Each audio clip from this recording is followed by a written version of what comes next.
pagpapahalaga ang pinagkaloob sa atin ng ating Panginoong Diyos. At meron po akong spoiler mo sa umagang ito. Bago ko po simulan yung mensahe, hindi po ako magme-mensahe tungkol sa Pasko, mga kapatid. Pero bagamat, sabi nga natin, araw-araw pwede nating batiin ang isa't isa ng maligayang Pasko. Maging sa araw na ito, pwede ko kayong batiin ng Merry Christmas dahil Sunday ngayon at inaalala natin ang buhay, kamatayan, pagkalibing at pagkabuhay na magmuli ng ating Panginoong Yesus. Ayan po mga kapatid, the history of Christmas. Bagamat ilan sa inyo, sabihin nyo liberal ako, dahil ang paniningin nyo sa atin ay talagang we are conservative.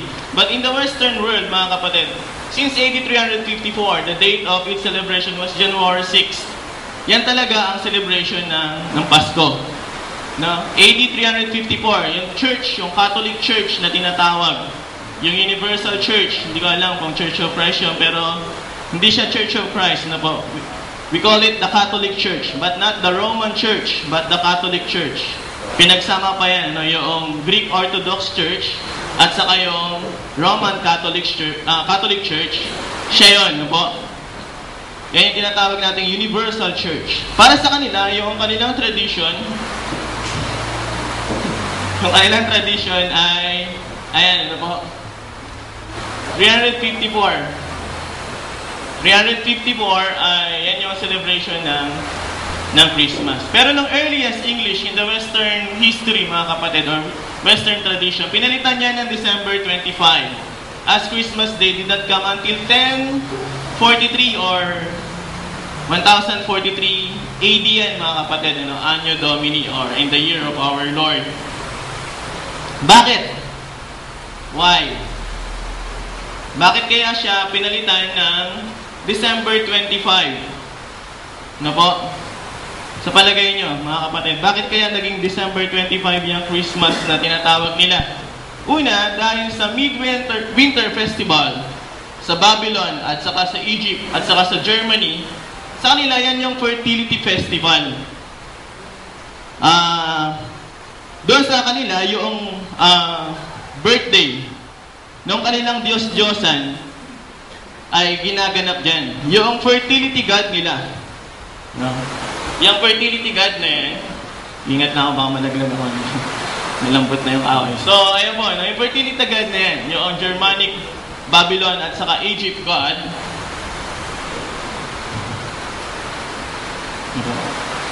ayan, ay sineselebrate nila ng December 25.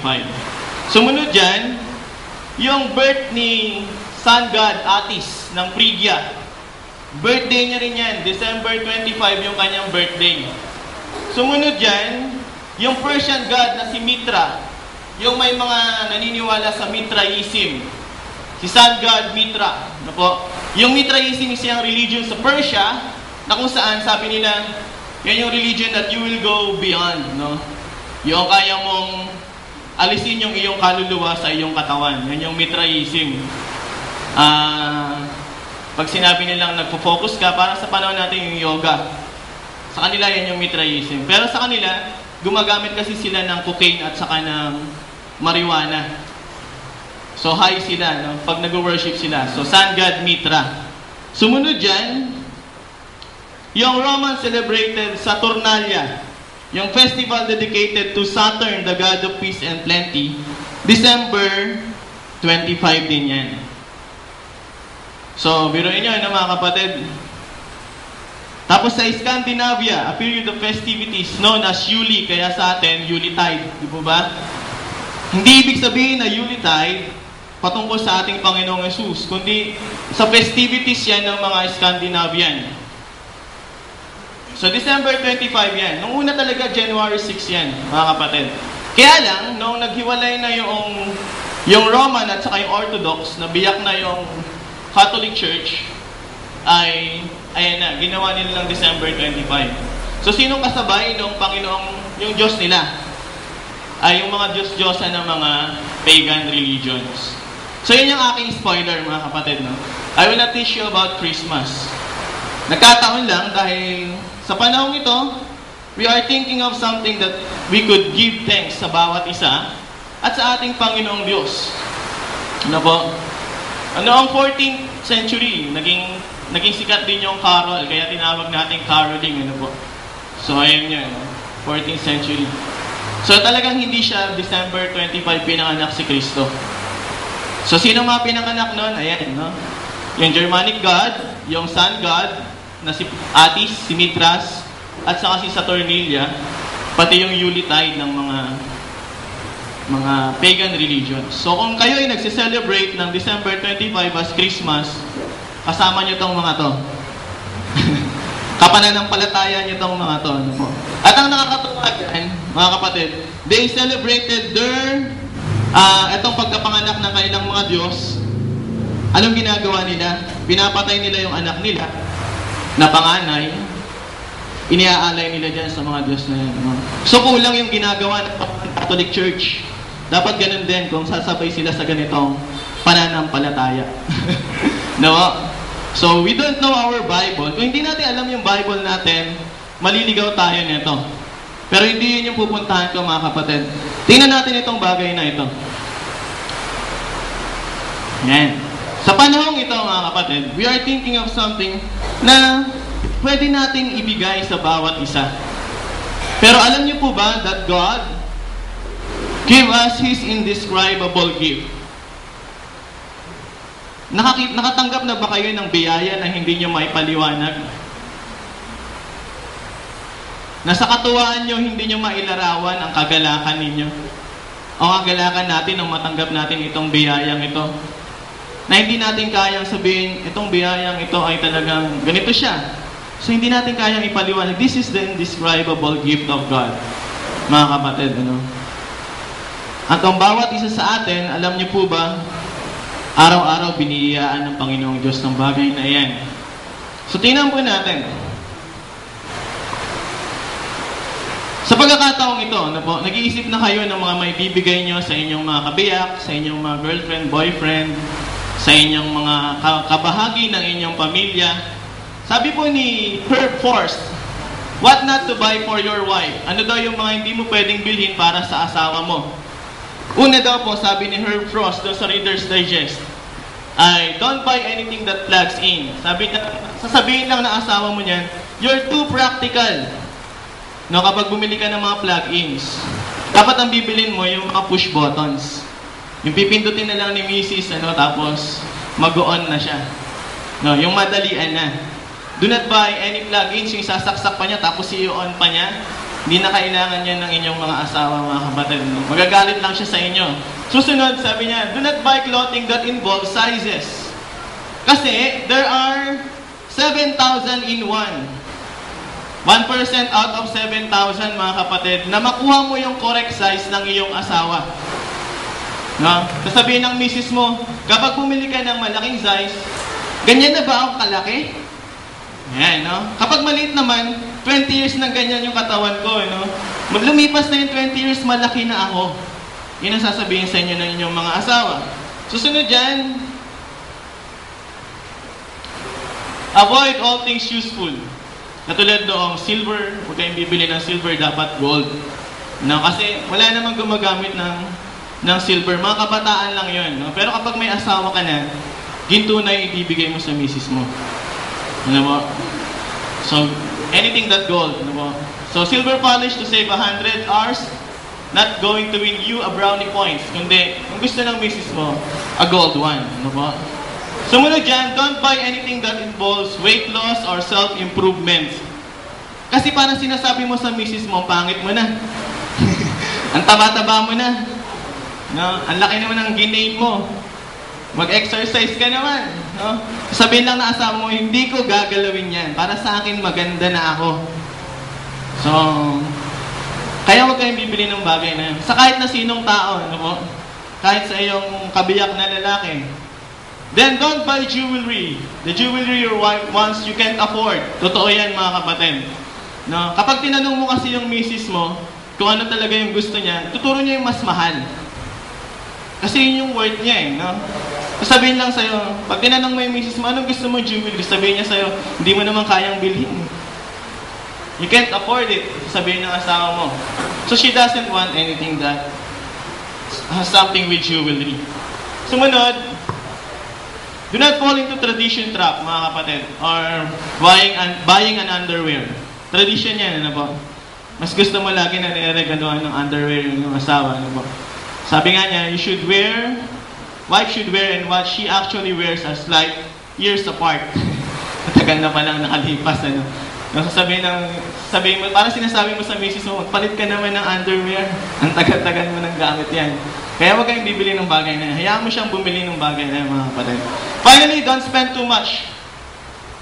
Yung mga bagay na sasabihin lang ng asawa pag mahal, sabi nga ni Sir Ronnie, sasabihin ng asawa niya, magkano yung bili mo dyan? Ang mahal naman, hindi mo ba alam, magtipid ka naman. No? Pag binigyan mo naman ng mura, sabihin sa misis mo, ganyan lang ba ang halaga ko sa'yo? No, napakamurang halaga lang. So, hindi pwede, ano, mga kapatid. Ang pinaka-the best niyan, tanungin niyo siya kung ano talaga yung gusto niya. At yun yung maaari niya ibigay sa'yo. Mahirap magbigay ng surprises, baka ikaw yung ma-surprise, no? Baka ikaw yung talagang ma-surprise. But God has something to do with us. Mga kapatid, ang Diyos ay binigyan niya tayo ng kakaibang regalo. Pagdating sa Panginoong Diyos, hindi niya na kailangan isipin yung mga pangangailangan natin. Na po, hindi na natin kailangan na sabihin na, ito yung gusto ko, kundi sasabihin ng Panginoong Diyos, ito ang kailangan mo. God does better. God always think better, mga kapatid, para sa atin. He gives us every good and perfect gift. Hindi po ba? Sabi nga ni Santiago, 1:17, lahat ng mabubuting biyaya, lahat ng perfectong biyaya ay galing sa Diyos, ang ating Panginoon. Ano po? So, a simple reminder, mga kapatid, sa bawat isa sa atin, how blessed we are. Gaano ba tayo kabiniyayaan ng Panginoong Diyos? Sabi natin, meron tayong biyaya na hindi natin maipaliwanag. So, since we are thinking of this holiday that coming, mga kapatid, no? Katulad nga na sinabi ko, I'm not preaching about Christmas, but hindi natin maiwasan, ano po? Ito yung panahon ng pagbibigayan. Ito yung panahon na kung saan nandyan yung pera. No? Kasi ngayon lang naman binibigay yung bonus o bonuses, ano po? So, since you are thinking of holiday, think of something that we are so blessed. Una, God gave us physical gift. Sabi niya sa 2 Korinto, but we have these treasures in jars of clay that show that these all surpassing powers from God and not from us. Ano po? Yung ating kagandahan, yung ating kagwapuhan, yung ating kamachuan, yung inyong kaseksihan, yung kagandahan ng inyong katawan, mga kapatid, ay hindi yan galing sa atin, hindi yan sa araw-araw na exercise, hindi yan sa paggamit niya ng mga biomedicals, kundi sabi niya, itong mga bagay na ito ay galing sa Diyos. Tayo ay tulad ng isang sisidlan na inihulma ng Panginoong Diyos upang mas maging maganda sa Kanyang paningin. Ano man ang maging itsura natin sa ibang tao, pero sa Kanya, napakaganda natin. Yun ang biyayang binigay niya sa atin, yung physical gift. Sabi ng isang bata, Nay, sabi niya, Mother, nalaman ko ngayon sa Sunday school na ang bawat isa sa pala sa atin ay nanggaling sa alabok at sa alabok din tayo babalik. Totoo yan, no? Sabi niya sa anak niya, totoo yan, anak, kaya dapat ang iyong katawang lupa ay iyong pag-ingatan. Yun ang nais ng Panginoong Diyos sa atin kung bakit niya tayo binigyan ng isang katawan, ng isang sisidlan, na kung saan pwede niyang isilid dito sa kaloob-looban ng katawang ito yung kanyang banal na espiritu. Kung pananatilihin natin itong maganda, na po, kung pananatilihin natin itong nasa paningin ng Panginoong Diyos, na nasa magandang pagtingin ng Panginoong Diyos, yun yung pagpapasalamat natin sa Kanya. Yung paraan ng pagpapasalamat natin sa Kanya, hindi yung lagi kang, anong tawag dito? Lagi kang gumagamit ng mga pampaputi, pampakinis ng balat, lagi kang hindi yun, mga kapatid, kundi yung lamang simpleng pag-iwas natin sa mga bisyo. Yung lamang simpleng pag-iwas natin sa mga sobra-sobrang pagkain. Pag-iwas natin sa alak, sa paninigarilyo, sa pagpupuyat ng gusto, sa mga bagay na hindi kapakipakinabang sa katawang ito. Yun na yung simpleng pagpapasalamat natin sa physical gift na binigay niya sa atin. So, hindi natin kailangan gumastos ng napakalaking pera para lamang maingatan natin itong physical gift na binigay sa atin ng Panginoong Diyos. So, sumunod dyan, sabi niya, the Lord God formed the man from the dust of the ground and breathed into his nostrils the breath of life, and the man became a living being. Sabi ko nga po noong October, November mga kapatid, the sermon is about live the life to the fullest. So we are a living being mga kapatid. Pero kung hindi natin ginagamit yung buhay natin to the fullest, para sa ating Panginoong Diyos, para sa ating kapwa, para sa ating pamilya, at maging para sa ating sarili, then we are not giving thanks to God. Kung idle lang tayo palagi na nakaupo na lang, nakahiga na lang, nag-iintay na lang ng kung anong dumating sa atin, then we are not giving thanks to God kung hindi natin ginagamit itong bagay na ito. We are a living being and live life 100% mga kapatid. Gamitin natin ang buhay natin as 100%. Kung gaano tayo ka 100% ngayon sa ating worship, sana ganun din sa araw-araw ng ating pamumuhay. Na 100% tayo palagi sa ating trabaho, sa ating pamilya, sa ating mga kapwa, at lalo na sa harapan ng ating Panginoong Diyos. Ano po? So yan yung ating paraan ng pagpapasalamat sa Kanya. So, merong isang bata, no? Tinanong siya ng kanyang teacher. Recitation. Sabi ng isang ng teacher niya, "Anak, sa palagay mo, paano nilikha ang tao? Pwede mo bang sabihin sa akin kung paano nilikha ang tao?" Ang sabi ng bata, nung una po, ay nilikha ng Diyos si Adam. Si Adam na inihulma niya mula sa putik, tapos hininga niya at naging tao. Kaya lang, nakita niya na mayroong kakulangan kay Adam na hindi maganda yung kanyang nilikha, kaya lumikha siya ng isang babae. So yun daw yung babae, kaya perfect daw yung babae. Ano po mga kapatid? Yun sabi ng bata. Yun ang pagtingin niya, ano po, sa lahat ng mga bagay na binigay ng Panginoong Diyos sa kanya. So, you are, tayo, sabi ng Panginoong Diyos, for you are created in inmost being. Unique together in my mother's womb. I praise you because I am fearfully and wonderfully made. Your works are wonderful. I know that full well. Ano po? Sabi ko nga po sa inyo, you and me are the good idea of God. Tayo yung pinakamabuting kaisipan ng Panginoong Diyos. Nasa simula, plinano niya na gawing si Brian, ano po, gawin si Dondon, gawin si Sir Joel, ano po. Ang bawat isa sa atin, plinano niya ang bawat isa na gawin na ganito. We are knit together. And you are wonderfully made. Fearfully and wonderfully made. Kahit ang ilan sa atin mayroong kakulangan, kahit ang ilan sa atin hindi ganoon ka-perfect sa buhay na ito, sa standard ng mundong ito. Pero sa paningin ng Panginoong Diyos, we are all perfect in His sight. Na pwede natin gamitin itong mga bagay na ito para sa pagpupuri at pagpapasalamat sa Kanya. So, sa panahon ng paglipas ng mga taon, mga kapatid, sana po naiisip natin itong simpleng bagay na ito na regalo ng Panginoong Diyos sa atin. Itong ating physical na katawan. Sumunod,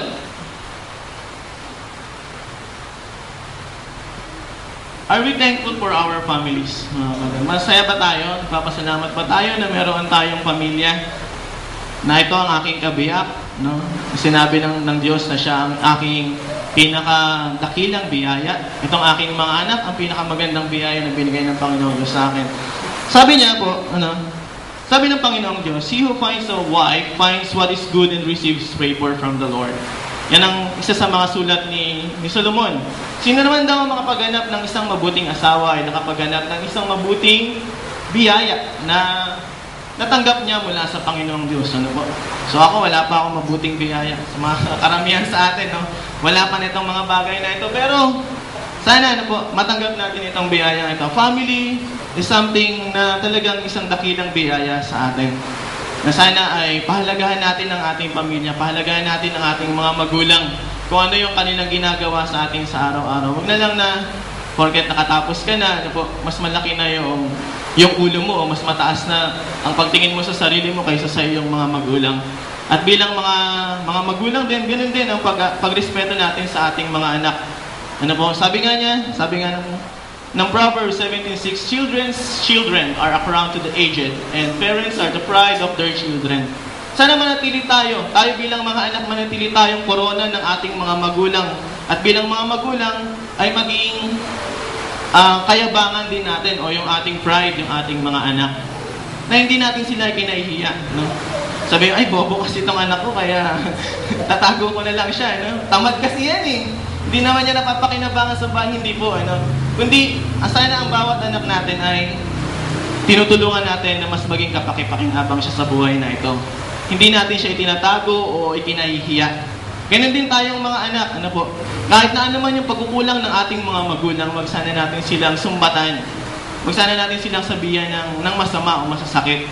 Sapagkat sila pa rin yung ating mga magulang. Manatili tayong kanilang mga korona. Manatili tayong nagbibigay ng paggalang sa kanila.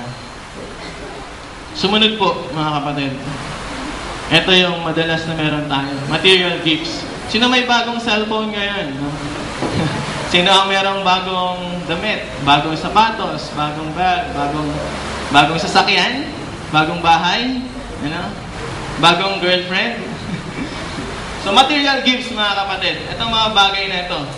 Sabi na ating mismong Panginoon, sabi niya sa 6:25-26, "Therefore, I tell you, do not worry about your life, what you will eat or drink, or about your body, what you will wear. Is not life more important than food, and the body more important than clothes?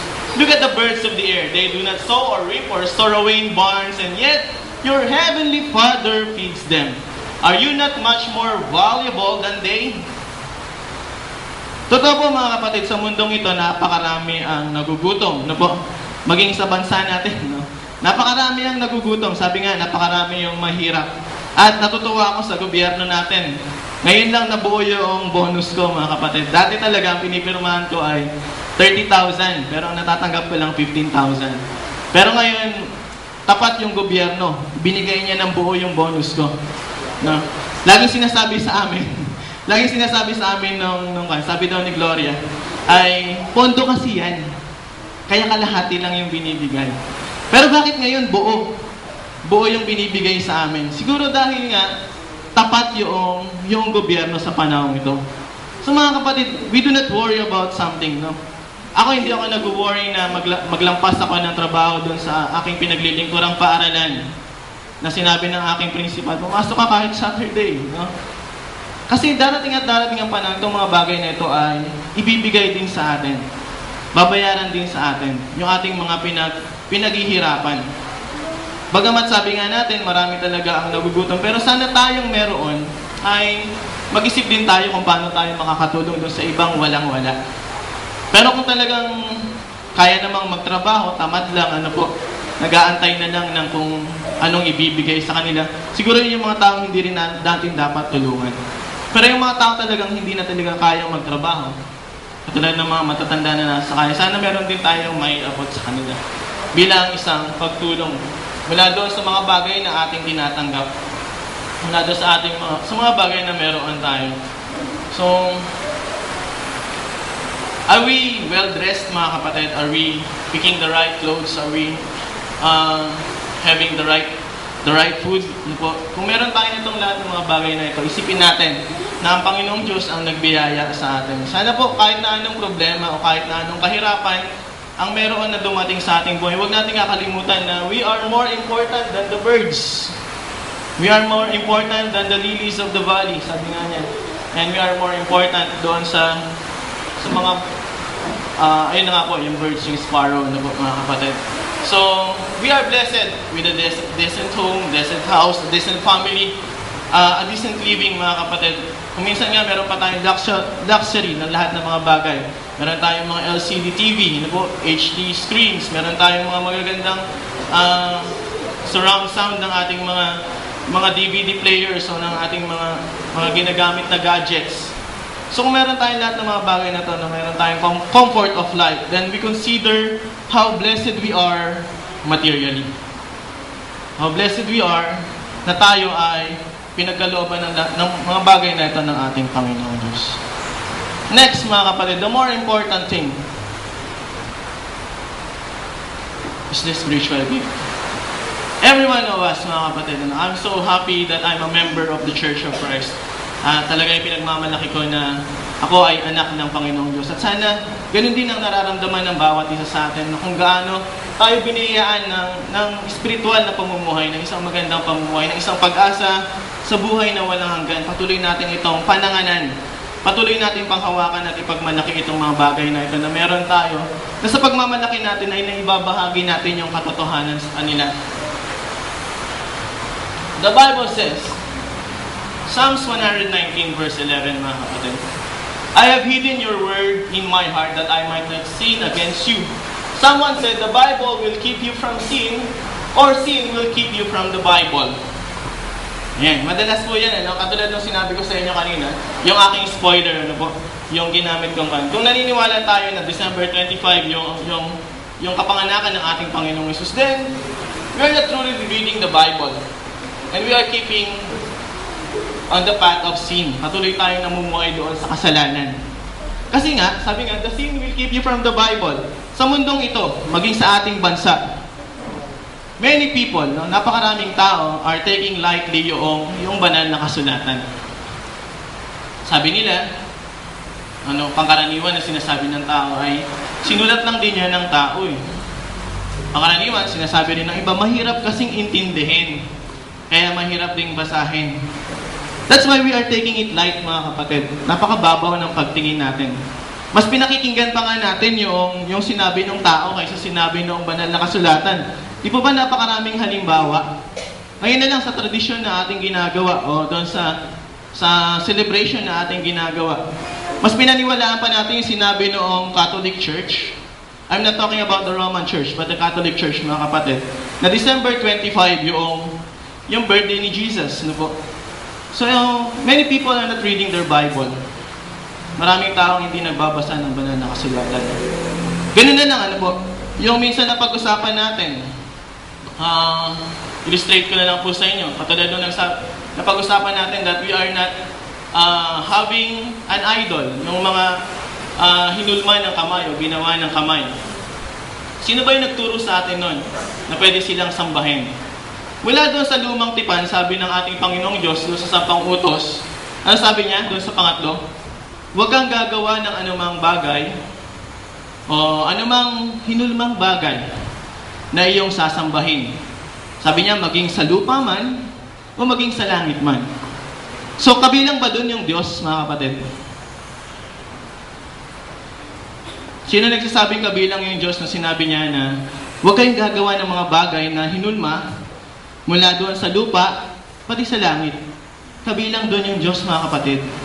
Hindi niya sinabi na sinabi niya na huwag niyo akong gagawa ng ina niyo ang larawan. Pero anong ginawa ng mga tao?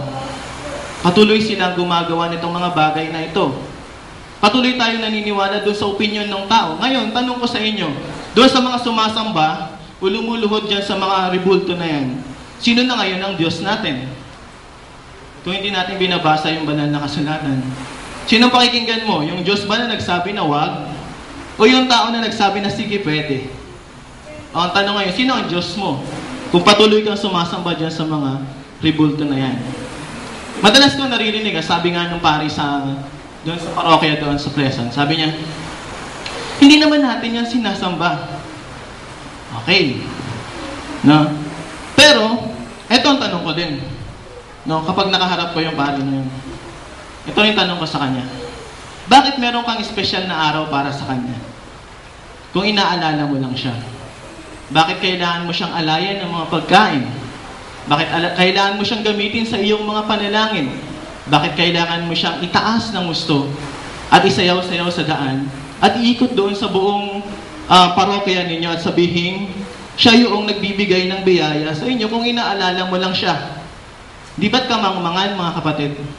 Kung patuloy kang susunod doon sa tradisyon na ganun, kung hindi mo talaga binabasa yung iyong banal na kasulatan, if you were taking lightly the Word of God, then ang Diyos mo sino? Kung hindi ka susunod doon sa sinabi ng banal na kasulatan, then ang tao ang Diyos mo. Yun lang, po. Kaya marami talaga sa mundong ito, sa bansa natin, maski sa bansa na lang natin, napakaraming tao, ang tinitingnan ng banal na kasulatan, napakababa. Napakababaw ng kanilang pagtingin sa banal na kasulatan. Sana hindi ito ang maging kasalanan natin. Sana hindi ito yung maging kakulangan nating mga Kristiyano. Sana, maski minsan sa ating buhay, maski kahit papaano, mabigyan natin ng panahon na basahin yung ating banal na kasulatan. Sana po ay mapagkalooban natin siya ng oras. Hindi naman sinabi ng Panginoong Diyos na sa bawat sandali ng iyong buhay, basahin mo yan. Hindi niya naman sinabi na ganun. Na po. Pero yun yung utos noon sa Israel, di po ba? Anong utos sa Israel? Sabi niya, doon sa Deuteronomy chapter 10, sabi niya, pagkagising mo sa umaga, ito ang gawin mo. Basahin mo yung buong batas. Tapos, pagkatapos yan, pag manananghalian ka na, i-recite mo yung batas.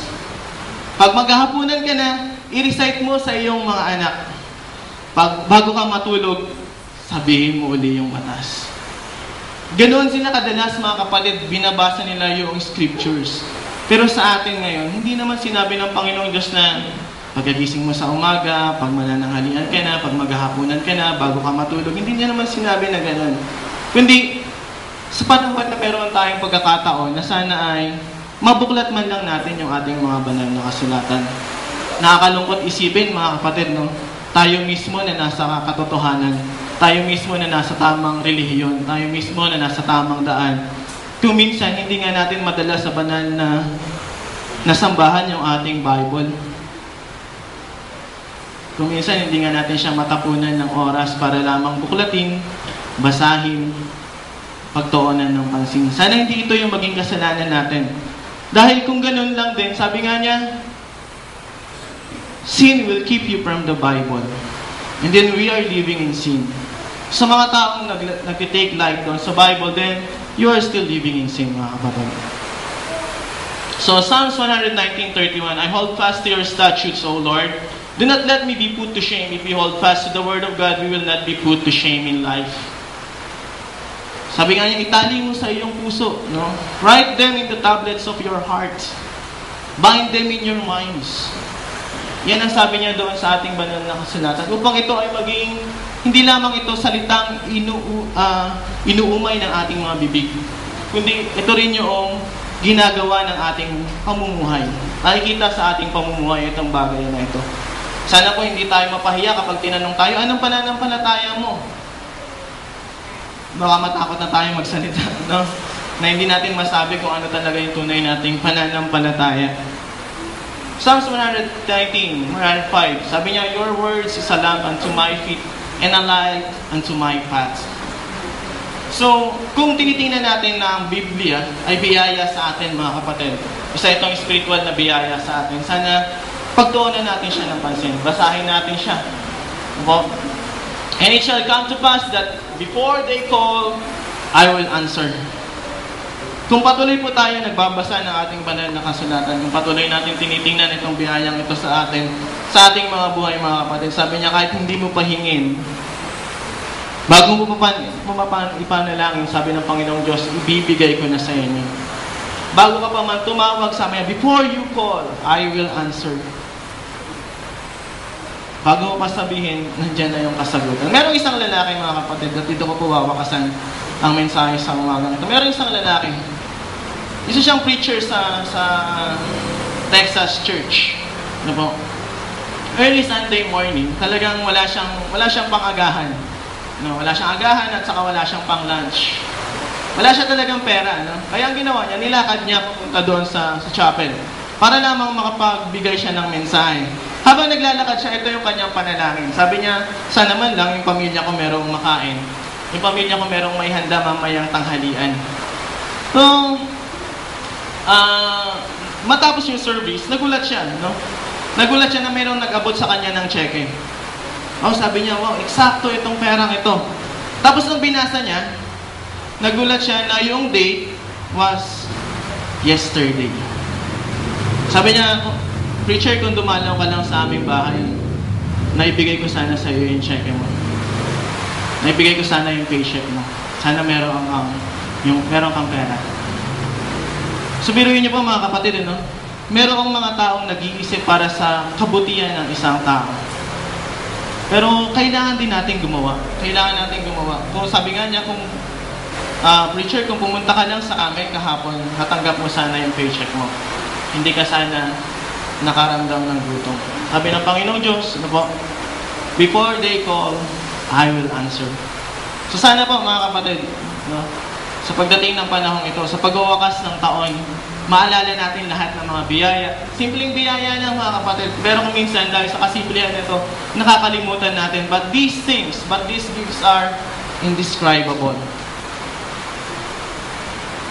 Ating physical, maraming tao ang nag-aaral tungkol sa physical na katawan, pero hindi nila may paliwanag kung paano talaga ito nangyayari. Marami nagpapaliwanag kung paano ang kaligtasan. Ngunit, pangkaraniwan sa kanila ay they fail. But, because of this indescribable gift, mga kapatid, tayo ay naririto at tayo ay nakaranas ng kaligtasan. At muli po mga kapatid, biyaya at kapayapaan ang sumayin nyo palagi. At nawa ay patuloy tayong magpasalamat sa lahat ng mga biyaya na ating tinatanggap mula sa ating Panginoong Diyos. Muli po, magandang umaga sa inyo at maraming salamat.